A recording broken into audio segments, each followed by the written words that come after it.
So this is a lycanthrope, and unfortunately you're probably not using it to its greatest potential. So in this episode we're going to be covering werebeasts in D&D and how you can better bring them into your games. So getting started with lycanthropes, we're all mostly familiar with the basic concept. You get bitten, you get cursed, the full moon comes out, and you get really hairy and angry at just about everything that breathes around you. Explaining this from a more mechanical sense, if your character gets bitten by a lycanthrope and fails a constitution saving throw to resist the effects of the curse, your character becomes cursed with lycanthropy, and there's many different mechanics that will start to showcase these new changes. First, you have the ability to shift between a full beast and a werebeast form, you have a resistant hide, increased strength and / dexterity, increased AC, and some cool natural weapons. But don't let the buffs fool you. This curse can cause you to be a menace to your party and other creatures around you, because when you're cursed and transform into a lycan, you don't use that lycan's stat block. You use your stat block and then buff it.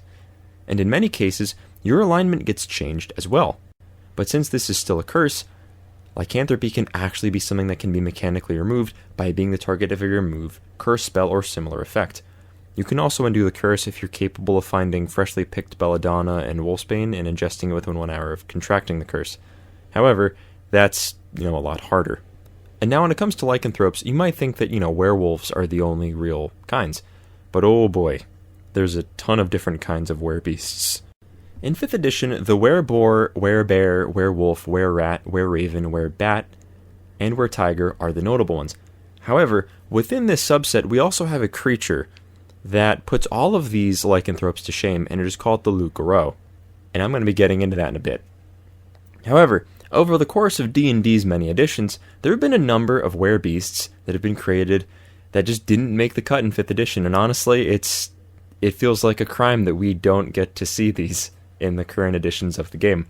For example, we have the weremole, the werecat, werewolverines, werewargs, wereleopards, wereserpents, weresharks, werepanthers, werelions, werespiders, weredragons. So looking over this, we have a lot of different kinds of werebeasts, and with so many different kinds, it does raise the question of where do these creatures actually come from? And now at the time of posting this video, I do actually have a lovely video that I made earlier, much earlier, all about Bestow Curse and how that potentially works. And in the video, I theorize that things like lycanthropes can actually be created by a amped up or even flexible DM interpretation of the spell Bestow Curse. However, there are other ways that lycanthropy could have come about. There are some theories that lycanthropy was created by one of 2 specific deities. Some say that thousands of years ago, the god Malar, the god of savage animals and the hunt, used tribes of humans to make the first lycanthropes.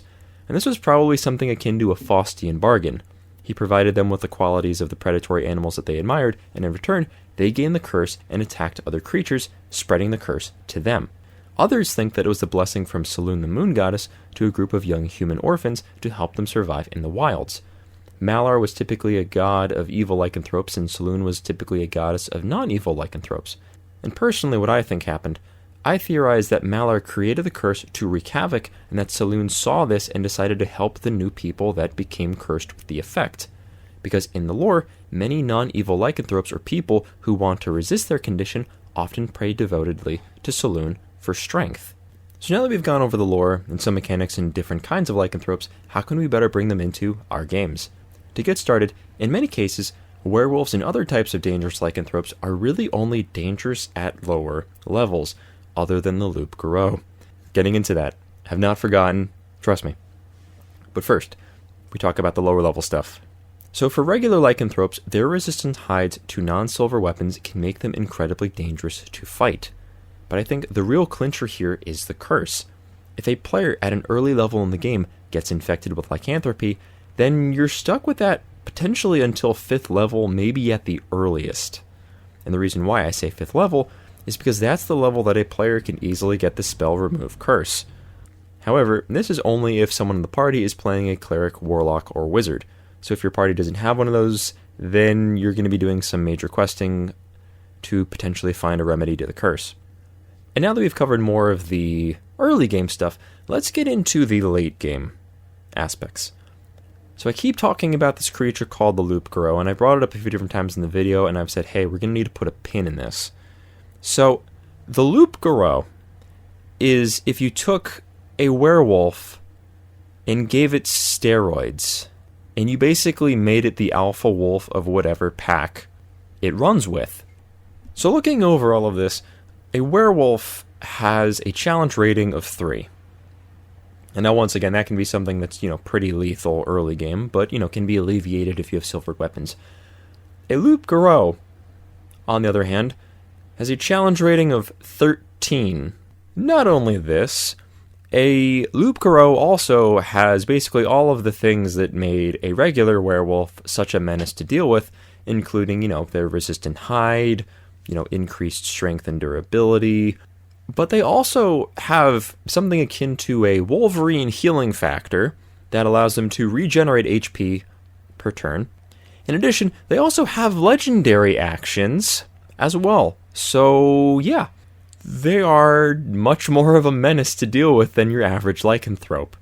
And I think, too, the loup-garou really does have the potential of lulling veteran players into a false sense of security.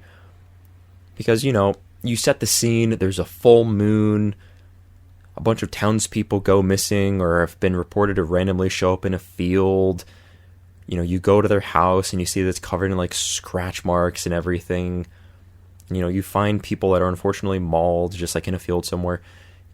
A lot of that, contextually, would probably lend players to think, oh, well, we're dealing with a werewolf.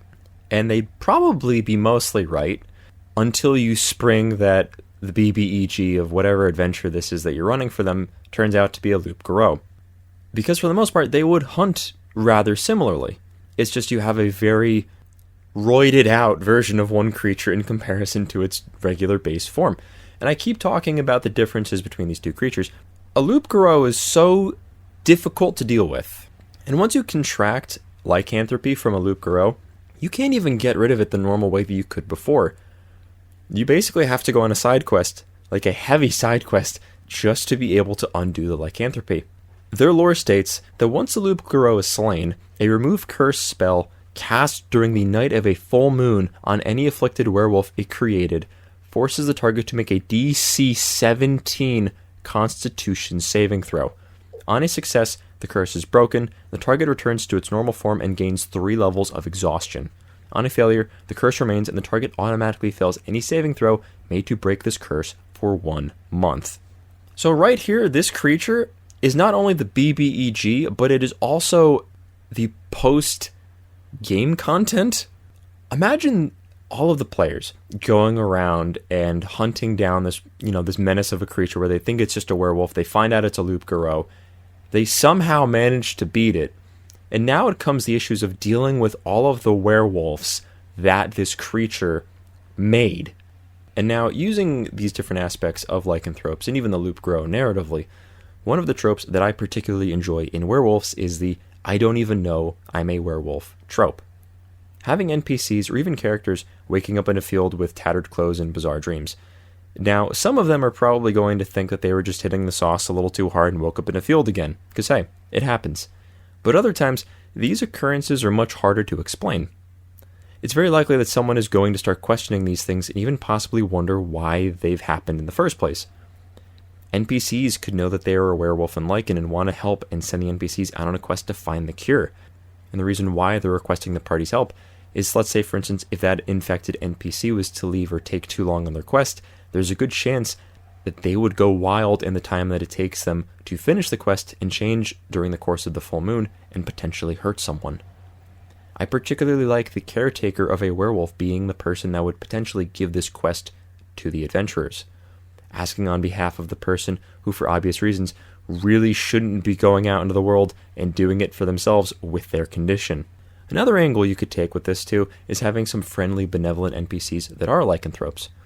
As I mentioned within the video, there are a lot of different types of lycanthropes, and not all of them are actually evil in their lore.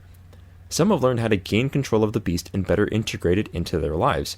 This could be a friendly ally to the party, as well as someone who can even help guide the party if they find themselves in unfamiliar territory and environments, and even too, someone even who can help the players figure out how to potentially deal with their curse. As I mentioned before a bunch of times, the loup-garou curse is a menace. That's not something you're going to be able to deal with until the loup garou is slain. So if someone gets cursed by that early game, they're stuck with it potentially for the rest of the game. And this NPC could be someone that you could bring in that can really help get them under control. And now, of course, if we're talking tropes, there's also the classic bonk the monster, save the townspeople kind of adventure. It doesn't always need to be super deep, but as long as the players and you, the DM, are having fun, that's really all that matters. Another fun thing, too, to think about with lycanthropy and bringing it into your games is the moral dilemma of dealing with lycanthropes. When you think about it, it forces many of the characters to make quite a heavy choice: slay the beast or heal the victim. Which course is better? If you say slay the beast, you can keep it from hurting and possibly afflicting other people. But if you successfully slay the beast, you're taking someone's life. Now maybe, big maybe, that person just could have been a schmuck. Or maybe that person was just a victim of the curse. Maybe they were an innocent child or a loved one out playing and became cursed.